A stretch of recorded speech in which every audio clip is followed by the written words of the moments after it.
महाराष्ट्र की राजनीति आज एक ऐसे मोड़ पर खड़ी है जहां सवाल सिर्फ सत्ता का नहीं, विरासत का है। अजीत पवार एक ऐसा नाम जिसने दशकों तक सत्ता के गलियारों में धड़कन बनकर राजनीति की, आज उनके जाने के बाद बड़ा सवाल खड़ा हो गया है।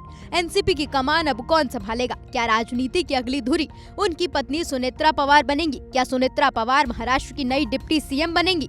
अजीत पवार महाराष्ट्र की राजनीति का वो नाम है जिन्हें फैसलों के लिए जाना जाता है। सख्त तेवर, तेज रणनीति और सत्ता पर मजबूत पकड़। एनसीपी की आत्मा कहे जाने वाले अजीत पवार ने राज्य की राजनीति को दशकों तक दिशा दी, लेकिन अब उनके जाने के बाद एनसीपी सिर्फ एक पार्टी नहीं बल्कि एक सवाल बन चुकी है।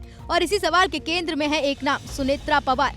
सुनेत्रा पवार सिर्फ अजीत पवार की पत्नी नहीं बल्कि खुद एक पहचान है। सुनेत्रा पवार का जन्म 18 अक्टूबर 1963 को हुआ था। सुनेत्रा पूर्व मंत्री पद्मा सिंह पाटिल की बेटी है। यूँ तो सुनेत्रा ने बीकॉम की है, लेकिन राजनीति उनके विरासत में मिली है। 1985 में सुनेत्रा की शादी राष्ट्रवादी कांग्रेस के तेज तर्रार नेता अजीत पवार से हुई और यहीं से शुरू हुआ एक लंबा सार्वजनिक सफर। लंबे समय तक सुनेत्रा पर्दे के पीछे रहकर संगठन, समाज सेवा और क्षेत्रीय कामों में सक्रिय रही, लेकिन 2024 ने सुनेत्रा पवार की राजनीति को पूरी तरह बदल दिया।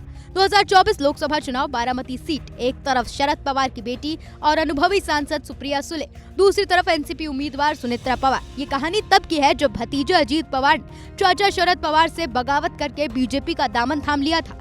उस वक्त नंद भाभी की ये लड़ाई महाराष्ट्र ही नहीं, देश की राजनीति का सबसे बड़ा मुकाबला बनी। हालांकि नतीजा सुनेत्रा पवार के पक्ष में नहीं आया, लेकिन एक बात साफ थी, अब वो सिर्फ पॉलिटिकल वाइफ नहीं रही। और फिर एक बड़ा सियासी मोड़ आया जिसने सुनेत्रा पवार की राजनीति में दमदार एंट्री करवा दी। जून 2024 प्रफुल्ल पटेल की सीट खाली हुई और सुनेत्रा पवार महाराष्ट्र से निर्विरोध राज्यसभा सांसद चुनी गई। संसद के ऊपरी सदन में एंट्री और सियासी संदेश साफ, एनसीपी में उनका कद अब बढ़ चुका है। लेकिन सवाल सिर्फ सांसद बनने का नहीं, सवाल है सत्ता के शिखर का। शरद पवार के निधन के बाद एनसीपी नेता और मंत्री नेहरी झिरवाल के एक बयान ने सियासी गलियारों में हलचल मचा दी। उन्होंने कहा कि सुनेत्रा पवार को डिप्टी सीएम बनाना अजीत पवार को श्रद्धांजलि होगी। इस बयान ने नई बहस को जन्म दिया कि एनसीपी अब नेतृत्व की कमान सुनेत्रा पवार को सौंपेगी। अजीत पवार के बाद उनके सभी समर्थक एक सुर में उनके दोनों बेटों में से कोई एक या पत्नी को कमान देने की मांग कर रहा है। सुनेत्रा के बेटे पार्थ और विजय दोनों ने आज पिता की चिता के सामने खड़े होकर भीड़ का अभिवादन भी किया। यही नहीं, एनसीपी में दूसरा बड़ा कद रखने वाले प्रफुल्ल पटेल ने अजीत की चिता के सामने ही अमित शाह को उनके दोनों बेटों से मिलवाया। लेकिन कहानी यही खत्म नहीं होती। सवाल ये कि अजीत पवार के बाद क्या एनसीपी के दोनों गुट अब एकजुट हो जाएंगे? क्या सहानुभूति और विरासत सुनेत्रा पवार को डिप्टी सीएम बना पाएगी?